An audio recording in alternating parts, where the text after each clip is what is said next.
dit que la fréquence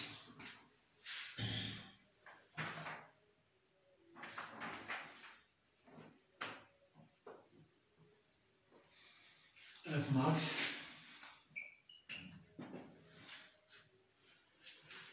et la fréquence maximale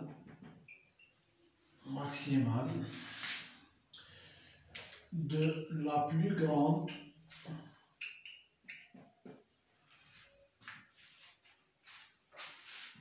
harmonique. Plus grande harmonique, ça veut dire que c'est amplitude.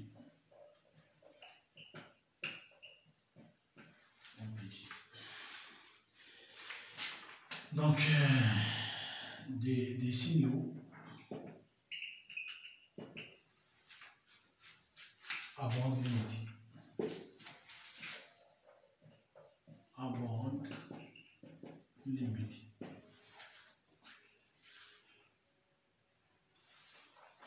À bande limitée. Donc, l'application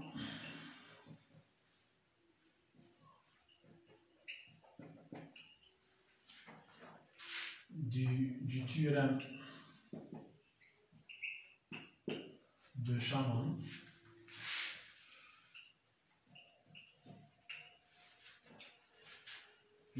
donne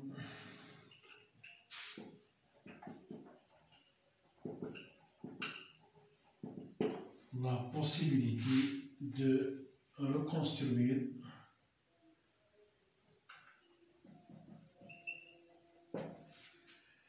le signal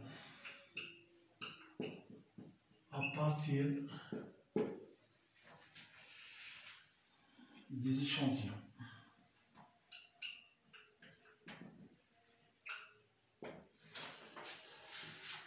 Donc, on a rapidement. Donc, le théorème de Shannon il a un signal en échantillonnage. Donc, la fréquence d'échantillonnage est supérieure à la fréquence le plus grand harmonique. Il y a l'amplitude, d'accord? 2 fois cette fréquence, d'accord?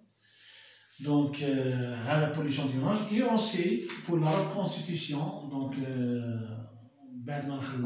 l'échantillonnage, le traitement, bien la commentaire le système numérique TAE. Donc, si je veux reconstruire notre signal, aussi, donc, l'application de la théorème de Shannon,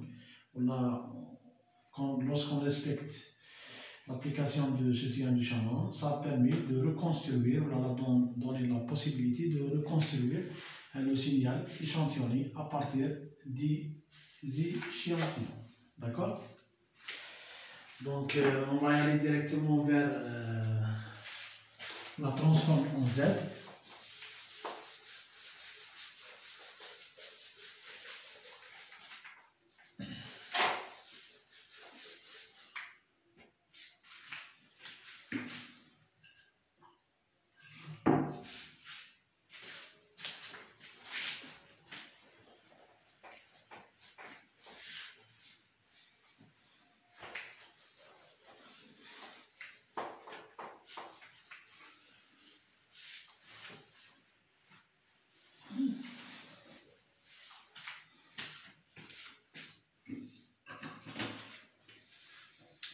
Donc, on va transformer en Z. On va donner ça l'abréviation transformer en Z.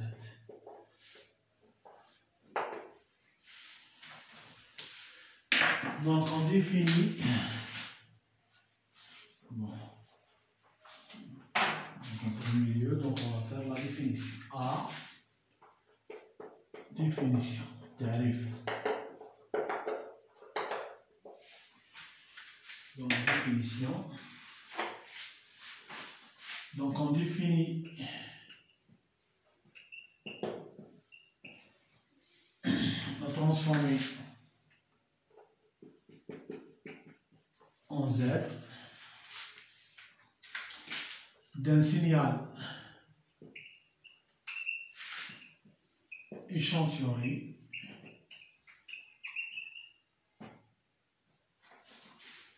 f étoile de t par donc f de z égale la somme à partir de k égale à 0 jusqu'à plus l'infini de f k t e z à la puissance moins k. Donc avec f de k t e, c'est la séquence où l'échantillon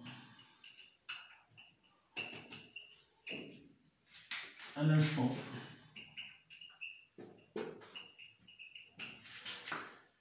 k t e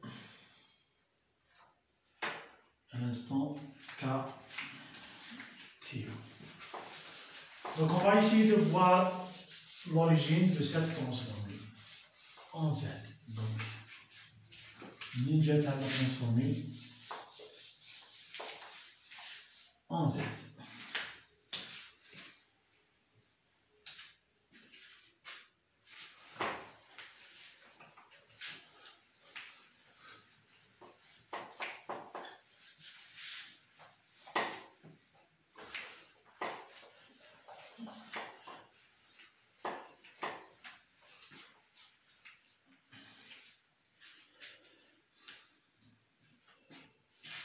B,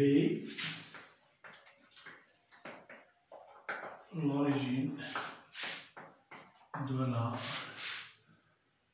transformée en Z. De la transformée en Z.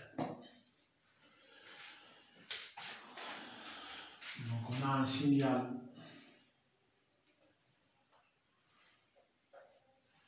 échantillonné.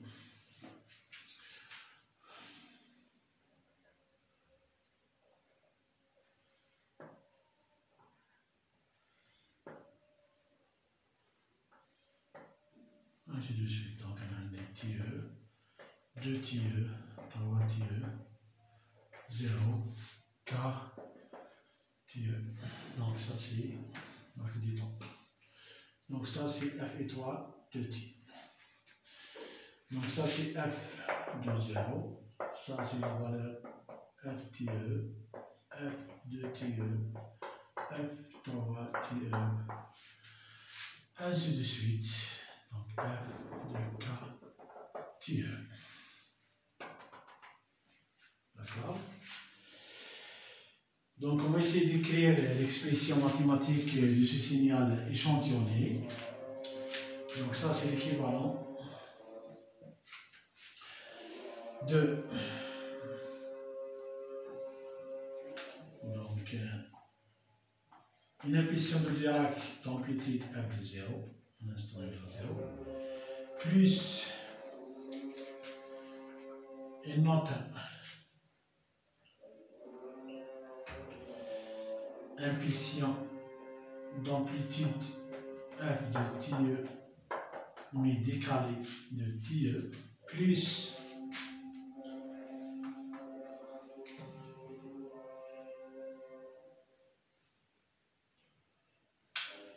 une autre une amplitude, une impulsion d'amplitude f de TE, un instant de TE, bon, bien décalé par 2 TE.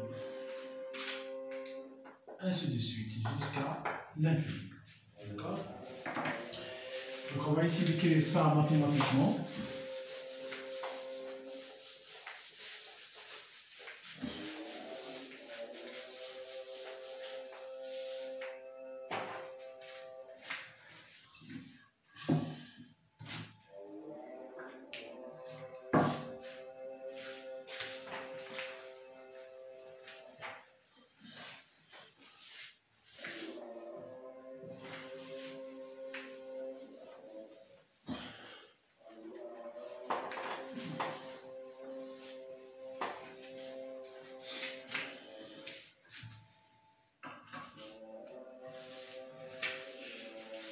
Donc, mathématiquement, f de étoile de t égale l'impulsion de Dirac d'amplitude f de 0 plus une montre décalée par TE d'amplitude FTE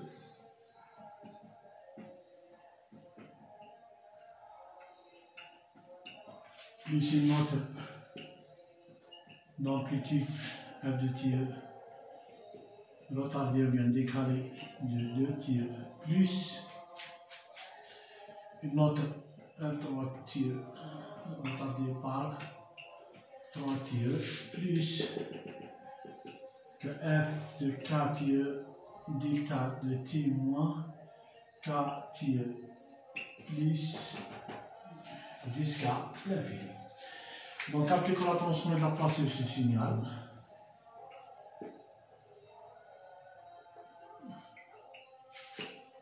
La transformée de la place.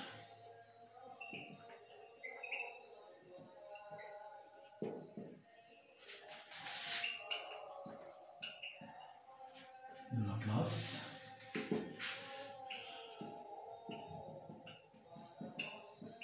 Donc la transformée de la place, donc on va appliquer ça sur F étoile, ça donne F étoile de P. Donc on sait déjà que la transformée de la place donc, a la propriété de linéarité, ça veut dire que la transformée de la place de ça. Donc ça c'est une constante, ça veut dire c'est f de 0 fois la transformée de la place de l'impulsion de Dirac égale à 1, plus ft aussi constante, la transformée de la place de l'impulsion de Dirac décalée de t c'est exponentielle moins PTE fois la transformée de la place de Dirac qui est égal à 1 plus donc f de TE exponentielle moins 2 PTE plus f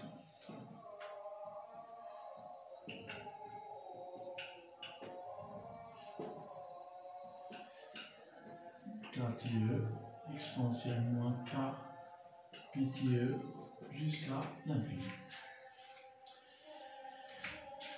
Donc, on va écrire ça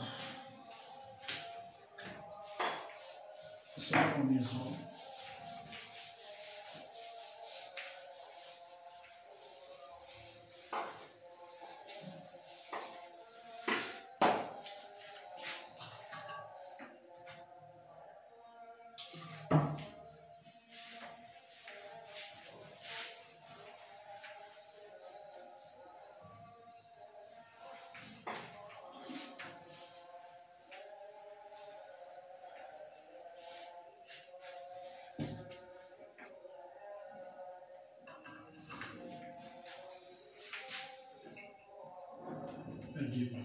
Étoile de P égale à 100. On va parler de K égale à 0 jusqu'à l'infini. De F K TE fois exponentielle moins K P TE. Donc on va faire un petit rappel avec. Donc la transformée de la place de l'impulsion de Dirac égale à 1. La transformée de la place d'un signal retardé par grand T égale exponentielle moins P l'instant de retard fois la transformée de la place de notre signal sans retard. Donc ça s'appelle théorème du retard. Donc on a déjà utilisé ça. Donc on va faire un petit changement de variable. Faisons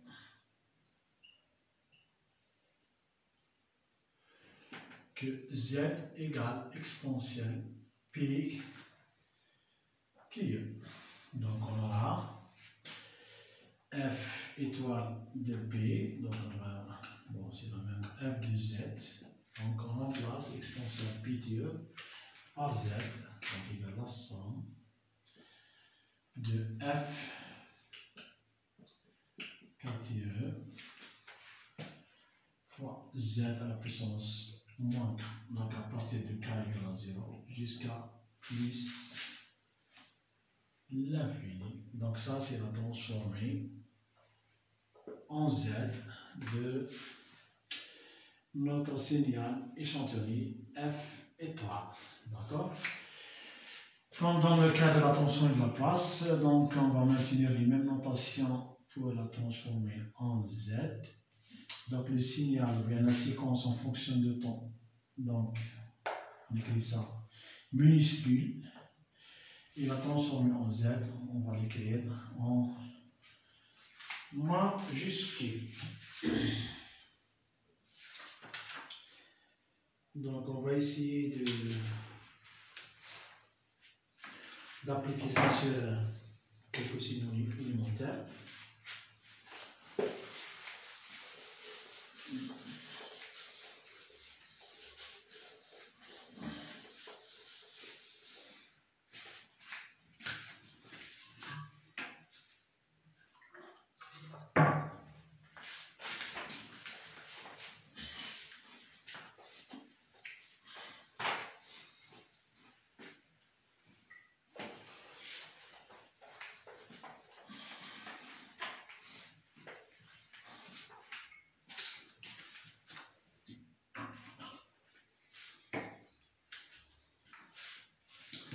Donc c'est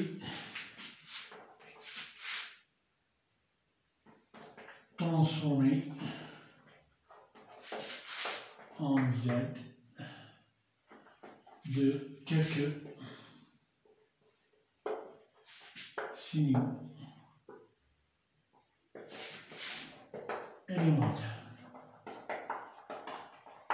Donc on va appliquer la transformée, ou bien cette définition de la transformée en Z sur les signaux élémentaires connus déjà. Donc le premier c'est l'échelon unitaire. Donc l'échelon unitaire donc, est présenté donc, qui vaut 1, toujours égal à 1, d'accord, pour chaque intervalle de temps de t.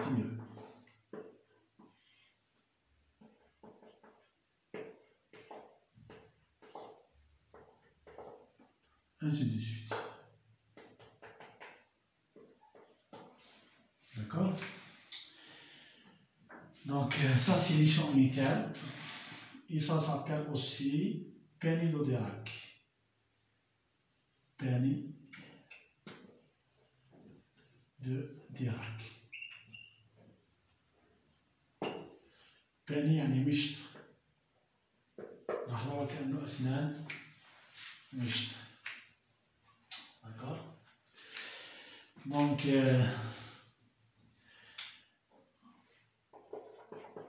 U étoile de T. Donc, la transformée en Z de cet échelon unitaire égale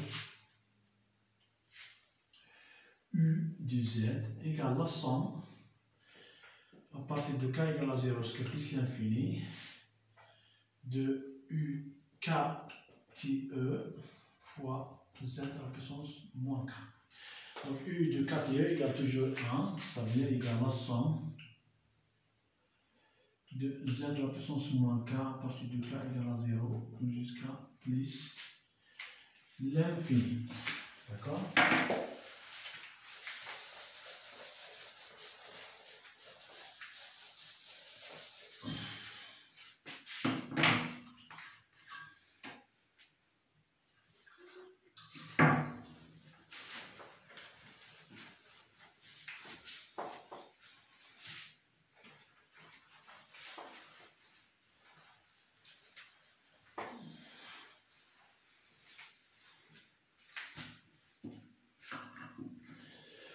Donc U de Z, donc on va développer cette somme ici, 1 plus Z moins 1, plus Z moins 2, plus Z moins 3, plus Z moins K, plus jusqu'à l'infini. Donc ça c'est la somme des termes d'une suite géométrique de base Z moins 1. d'accord, et du premier terme égale à 1. Donc on va ouvrir une petite parenthèse, donc on va démontrer ça de manière générale. Donc on a la somme, d'accord, d'une suite, du terme de suite géométrique de base égale à A.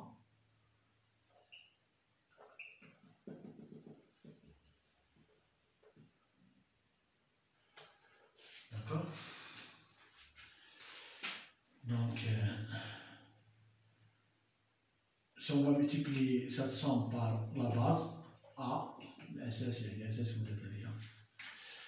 Donc, A fois 1, ça fait A, plus A fois A, ça fait A au carré, plus A fois A au carré, ça fait A au cube, plus, donc, le terme qui, avant A appelé à la puissance K, c'est A à la puissance K moins 1. D'accord?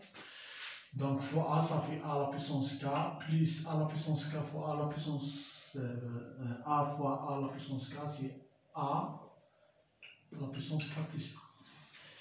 Donc, petite astuce ici, donc si on fait la soustraction des deux termes, donc S moins A fois S, donc ça donne, donc on a 1,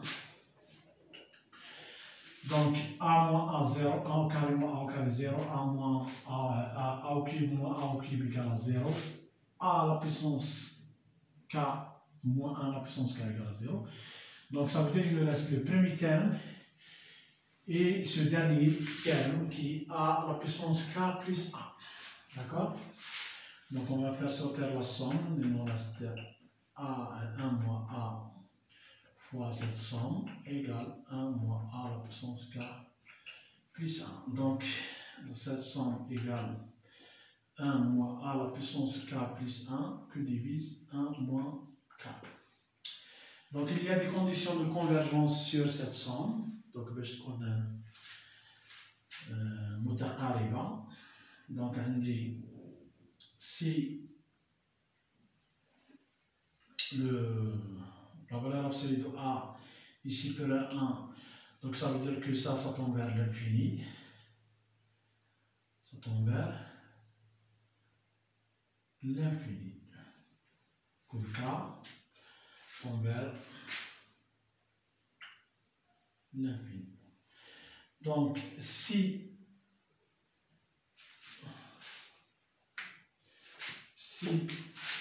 la valeur absolue de A, de la base bien sûr, est inférieure à 1, ça veut dire que la somme, cette somme-là, ça converge vers 1 sur 1 moins A, quand K tombe vers plus l'infini. Pourquoi? Parce que ce terme-là tombe vers 0. Donc, K,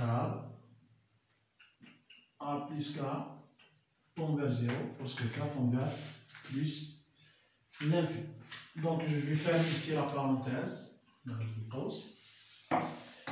Donc, on va revenir à notre calcul.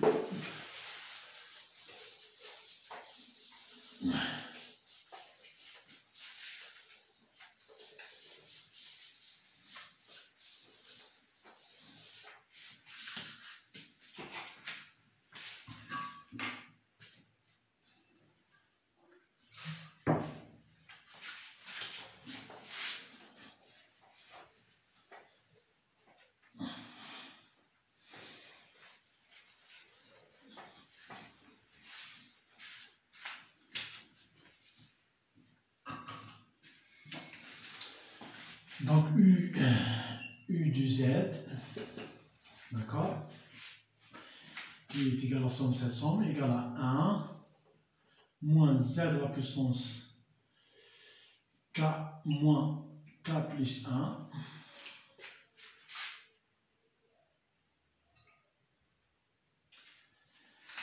sur 1 moins Z à la puissance moins 1. Bien sûr, c'est la limite quand K tombe vers plus l'infini. Donc la condition, donc ça égale à 1 sur 1 moins Z moins 1, bon, qui est égal à Z sur Z moins 1. Bon, la condition de convergence, c'est que le module de z moins 1 est inférieur à 1, ou bien le module de z supérieur à 1. Donc ça c'est la condition de convergence. D'accord? Donc on aura la transformée en z d'un échelon unitaire égale à z sur z moins 1. Donc ça c'est pour le premier signal. Le deuxième signal, qui est un signal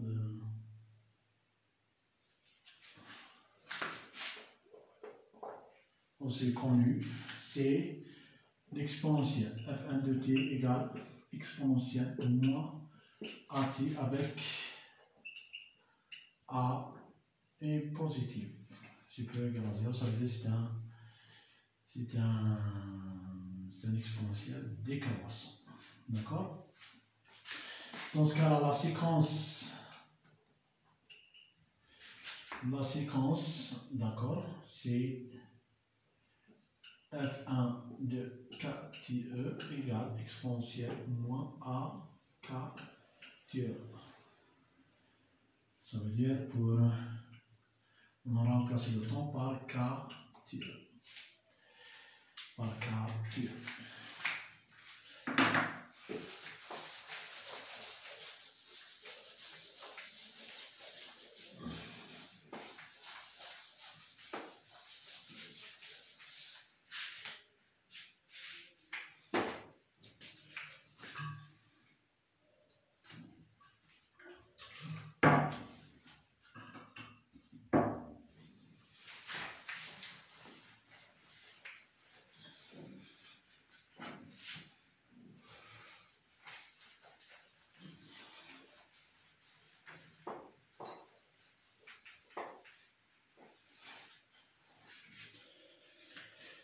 Donc,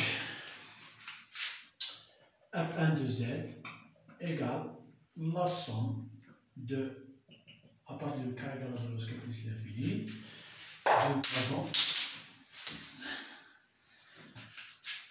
f1 de kte fois z la puissance moins k.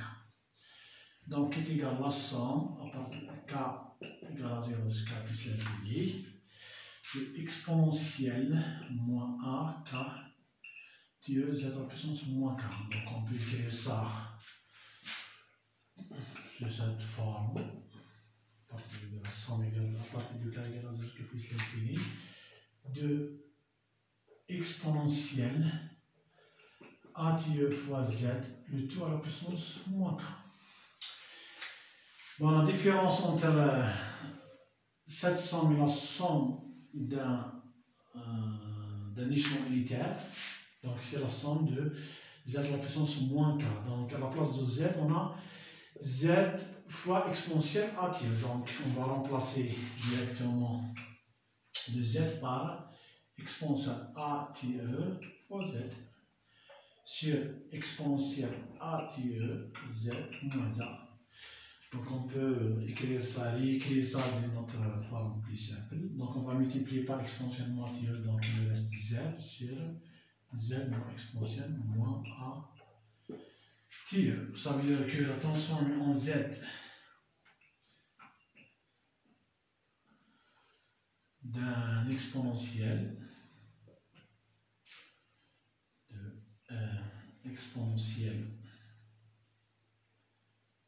moins a k t, c'est bien z sur z moins exponentielle moins a t.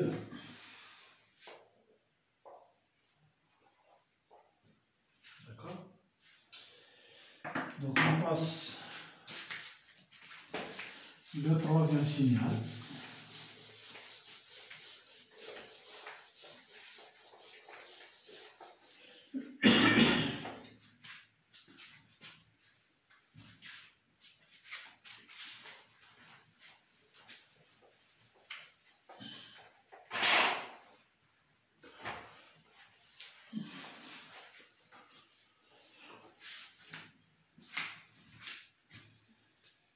Le troisième signal, c'est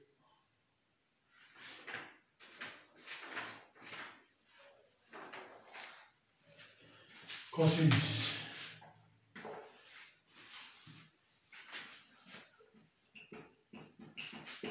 C'est cosinus oméga 0 t. Donc toujours on place t égale à k TE. Donc f de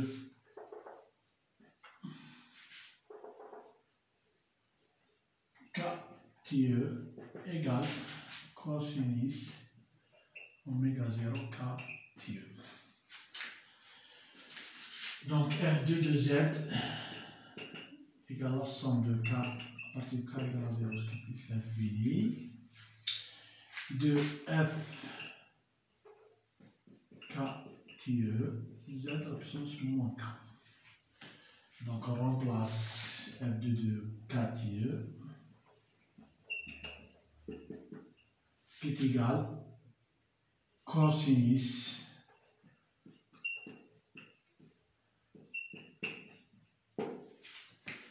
donc, comme on a déjà calculé la transformée en z d'un exponentiel, donc il vaut mieux écrire le cosinus sur sa forme exponentielle, ce qu'on appelle la forme de l'air. La forme de l'air. Donc, on a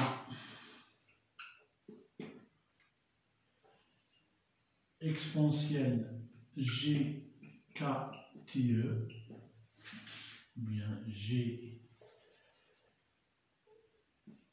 k TE fois oméga 0, aussi bien cosinus k TE oméga 0 plus g sinus k TE oméga 0. Donc son conjugu, c'est bien exponentielle moins g